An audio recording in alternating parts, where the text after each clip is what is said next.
তিনি কিছু মেরুদণ্ডওয়ালা মানুষদেরকে নিয়ে তারপরে তিনি উপদেষ্টা পরিষদ গঠন করবেন, কারণ তাকে বিগত 17টি বছরের সংস্কার করতে হবে। বিগত 53টি বছরে যা হয়নি সেই কাজগুলো তাকে করতে হবে, এটাই আমাদের প্রত্যাশা ছিল।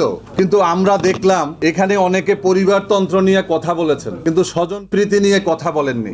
আমরা দেখলাম যে ডক্টর মোহাম্মদ ইউনূস সাহেব, এই জন্য আমরা একটা কথা বলি, ইতিমধ্যে সরকার যে অবস্থা, বেহাল অবস্থা, ইতিমধ্যে দেখেছেন যে বাণিজ্য উপদেষ্টা নিয়োগের 1 সপ্তাহের মধ্যে বাংলাদেশের প্রত্যেকটা দোকান থেকে সয়াবিন তেল উধাও হয়ে গিয়েছিল। 1 লিটার 2 লিটার কোনো সয়াবিন তেল নাই।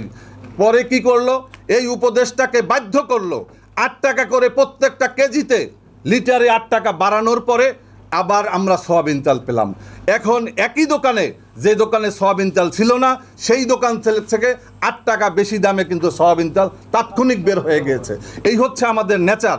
এরপরে এখন দেখেন এই সরকারের ঘাড়ের উপরে IMF, ওয়ার্ল্ড ব্যাংক চেপে বসেছে। হাসিনা লোন নিয়েছিল, সেই লোনের খেসারত হিসাবে আজকে আমাদেরকে ভ্যাট বসিয়ে দেওয়া হয়েছে।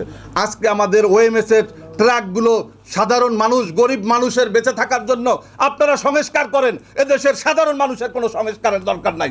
আমাদের এদেশের সাধারণ মানুষ চায় চালের দাম কমছে কিনা, ডালের দাম কমছে কিনা, নুনের দাম কমছে কিনা, আজকে তাদের বেঁচে থাকার মতো অবস্থা আছে কিনা। আমরা কোনো সংস্কার বুঝি না। আমরা বুঝি আজকে এই যতগুলো কমিশন হয়েছে, সর্বপ্রথম একটা কমিশনের দরকার ছিল, তা ছিল দ্রব্যমূল্য নিয়ন্ত্রণ কমিশন। সেই কমিশন আজকে পর্যন্ত গঠন করা হয় নাই। আজকে আমরা দেখেছি আইন শৃঙ্খলার চরম খারাপ অবস্থা, প্রতিনিয়ত ডাকাতি, চুরি, মানুষকে হত্যা করা হচ্ছে, প্রতিনিয়ত চরম অবস্থা। আওয়ামী লীগের সময় এরকম ছিল না। তো যার কারণে এই যে দুরবস্থা থেকে রক্ষার জন্য আমি ধন্যবাদ জানাই বিএনপিকে। তারা বলেছে জনপ্রতিনিধিদের হাতে ক্ষমতা দেওয়ার জন্য অতি দ্রুত উচিত নির্বাচন দেওয়া, কারণ এই নির্বাচন দিলে, নির্বাচন যারা আসবেন, বিএনপি ক্ষমতায় আসবে তা আমরা জানি না, জনগণ কাকে ভোট দেবে আমরা জানি না। জনগণকে ভোটের অধিকার দিলে, জনগণ যদি বিএনপিকে বা তার মিত্রদেরকে দেয়, তারা বলেছে যে আমরা 31 দফা আমরা সংস্কার করব। এবং এই যারা সুপারিশ করছেন, এদের সুপারিশ বাস্তবায়নও তাদের দ্বারা সম্ভব হবে না, কারণ পরবর্তীকালে এই সংস্কারগুলো চলমান প্রক্রিয়া। আপনি প্রত্যেকটা ঘরের ভিতরে কমিশন সংস্কার চলছে। আজকে বালিশ ছিঁড়ে গেছে, আপনি বালিশ কিনছেন। কালকে আপনার পর্দা ছুঁড়ে পূরণ হয়ে গেছে, আপনি কিনছেন। এই সংস্কারটা হচ্ছে একটা চলমান প্রক্রিয়া। এটা কোনো নির্ধারিত সময় দিয়ে, এবং আছেন বিচার। এই ছাত্ররা বলতেছে যে বিচার করার পরে নির্বাচন। বাবা, এটা কি মক জাস্টিস হবে নাকি?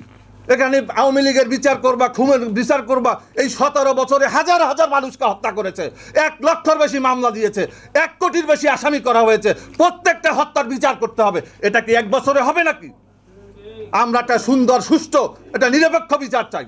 আমরা আওয়ামী লীগের নিষিদ্ধ চাই, কিন্তু এটা হতে হবে সত্য এবং সঠিকভাবে, সঠিক প্রক্রিয়া হতে হবে। এজন্য বলবো, আমাদের আজকে যারা কমিশন, আজকে যারা উপদেষ্টা রয়েছেন, আপনাদের যাদের রাজনৈতিক খায়েশ আছে, আসেন আমাদের এই যে আফসারি ভাইয়ের মতো দলের মতো কাজ করেন। আপনি ডাক্তার মোহাম্মদ ইউনূসের প্রশাসনকে ব্যবহার করবেন, তার গাড়ি, টাকা পয়সা ব্যবহার করবেন। মান্না ভাই, আমি, এই মমিনুল আমিনরা, আমরা রাজনৈতিক, আমাদেরকেও বরাদ্দ দিতে হবে যদি এই নাগরিক কমিটিকে টাকা দেওয়া হয়। আজকে তারা টাকা কোথায় পাচ্ছে? টাকা এই রাজনৈতিক করার জন্য বিভিন্ন জায়গাতে যে এত বড় বড় সমাবেশ করছে, সমন্বয়করা কোথায় টাকা পাচ্ছে?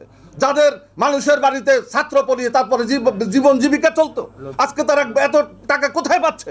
এটা দেশের মানুষের জানার অধিকার রয়েছে। এদেশের অসংখ্য রাজনৈতিক দল রয়েছে যারা অর্থ কষ্টে তাদের কর্মসূচি পালন করতে পারছে না। আর নির্বাচন কমিশন এটা হচ্ছে আইন করে রাখছে। এদেশে না জানে কে যে ছাত্র দল, ছাত্রলীগ, ছাত্র শিবির এগুলো হচ্ছে অঙ্গ সংগঠন। আপনি বলে দিয়েছেন যে অঙ্গ সংগঠন থাকতে পারবে না। আপনি বলেছেন যে 10% কোঠা থাকতে হবে, নিবন্ধন দিয়েছেন। কই কার দলে 10% মহিলা যুক্ত হয়েছে? বলেন আজকে কত বছর হয়েছে? 2008 থেকে আজকে 25 সাল চলতেছে। যার কারণে বলবো যে এই সমস্ত আইন কার্যকর করা সম্ভব হবে না। এই সমস্ত আইন IPO থেকে বাদ দিতে হবে। রাজনৈতিক দলের নিবন্ধন সহজ করতে হবে। এবং যদি আপনারা নিয়ন্ত্রণ করতে চান, তাহলে প্রত্যেকটা রাজনৈতিক দলকে প্রতি বছর অর্থ বরাদ্দ দেন, তারপরে আমাদের কাছ থেকে জবাবদিহিতা গ্রহণ করেন। ধন্যবাদ আপনাদেরকে, ধন্যবাদ সবাইকে। আসসালামু আলাইকুম ওয়া রাহমাতুল্লাহ। অনেক সুন্দর বক্তব্য রেখেছেন।